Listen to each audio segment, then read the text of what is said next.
दोस्तों, आज हम आपको बताएंगे बुधवार का व्रत कैसे किया जाता है और इसकी कथा किस प्रकार है। तो आइए जानते हैं बुधवार की व्रत कथा के बारे में।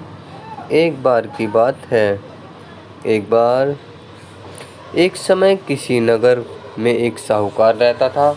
वह बहुत धनवान था। साहूकार का विवाह नगर की सुंदर और गुणवती लड़की से हुआ था।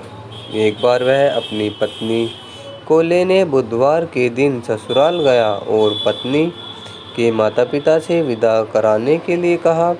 माता पिता बोले, बेटा आज बुधवार है और बुधवार को किसी भी शुभ कार्य के लिए यात्रा नहीं करते। लेकिन वो नहीं माना। उसने वहम की बातों को न मानने की बात कही। दोनों ने बैलगाड़ी से यात्रा प्रारंभ की। 2 कोस की यात्रा के बाद उसकी गाड़ी का एक पहिया टूट गया। वहाँ से दोनों ने पैदल ही यात्रा शुरू की। रास्ते में पत्नी को प्यास लगी। साहूकार उसे एक पेड़ के नीचे बैठाकर जल लेने चला गया। थोड़ी देर बाद जब वो कहीं से जल लेकर वापस आया तो वह बुरी तरह हैरान हो उठा, क्योंकि उसकी पत्नी के पास उसकी ही शक्ल सूरत का एक दूसरा व्यक्ति बैठा था। पत्नी भी साहूकार को देखकर हैरान रह गई। वह दोनों में कोई अंतर नहीं कर पाई। साहूकार ने उस व्यक्ति से पूछा, तुम कौन हो और मेरी पत्नी के पास क्यों बैठे हो? साहूकार की बात सुनकर उस व्यक्ति ने कहा, अरे भाई, यह मेरी पत्नी है। मैं अपनी पत्नी को ससुराल से विदा करा कर लाया हूँ। लेकिन तुम कौन हो जो मुझसे ऐसा प्रश्न कर रहे हो? साहूकार ने लगभग चीखते हुए कहा, तुम जरूर कोई चोर या ठग हो। यह मेरी पत्नी है। मैं इसे पेड़ के नीचे बैठा कर जल लेने गया था।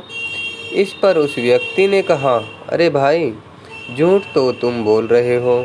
पत्नी को प्यास लगने पर जल लेने तो मैं गया था। मैंने तो जल लाकर अपनी पत्नी को पिला भी दिया है। अब तुम चुपचाप यहाँ से चलते बनो, नहीं तो किसी सिपाही को बुलाकर तुम्हें पकड़वा दूंगा। दोनों एक दूसरे से लड़ने लगे। उन्हें लड़ते देख बहुत से लोग वहाँ एकत्रित हो गए। नगर में कुछ सिपाही भी वहाँ आ गए। सिपाही उन दोनों को पकड़कर राजा के पास ले गए। सारी कहानी सुनकर राजा भी कोई निर्णय नहीं कर पा रहा था। पत्नी भी उन दोनों में से अपने वास्तविक पति को नहीं पहचान पा रही थी। राजा ने दोनों को कारागार में डाल देने के लिए कहा। राजा के फैसले पर असली साहूकार भयभीत हो उठा। तभी आकाशवाणी हुई, साहूकार, तूने माता पिता की बात नहीं मानी और बुध के दिन अपनी ससुराल से प्रस्थान किया। यह सब भगवान बुद्धदेव के प्रकोप से हो रहा है। साहूकार ने भगवान बुद्धदेव से प्रार्थना की, हे भगवान बुद्धदेव, मुझे क्षमा कर दीजिए। मुझसे बहुत बड़ी गलती हुई। भविष्य में अब कभी बुधवार के दिन यात्रा नहीं करूंगा और सदैव बुधवार को आपका व्रत किया करूंगा। साहूकार के प्रार्थना करने से भगवान बुद्धदेव ने उससे क्षमा कर दिया।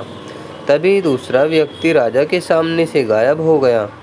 राजा और दूसरे लोग इस चमत्कार को देख हैरान हो गए। भगवान बुद्धदेव की इस अनुकंपा से राजा ने साहूकार और उसकी पत्नी को सम्मानपूर्वक विदा किया। कुछ दूर चलने पर रास्ते में उन्हें बैलगाड़ी मिल गई। बैलगाड़ी का टूटा पहिया अब जुड़ चुका था। दोनों उसमें बैठकर नगर की ओर चल दिए। साहूकार और उसकी पत्नी दोनों बुध का व्रत करते हुए आनंदपूर्वक जीवन यापन करने लगे। बुद्ध भगवान की अनुकंपा से उनके घर में धन संपत्ति की वर्षा होने लगी।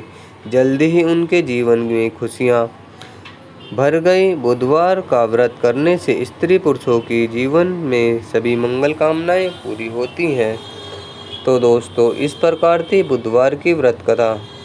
और बुधवार के दिन माना जाता है कि जब कभी अपनी ससुराल जाते हैं या अपने बहन के यहाँ जाते हैं तो बुधवार के दिन यात्रा नहीं करनी चाहिए। धन्यवाद दोस्तों।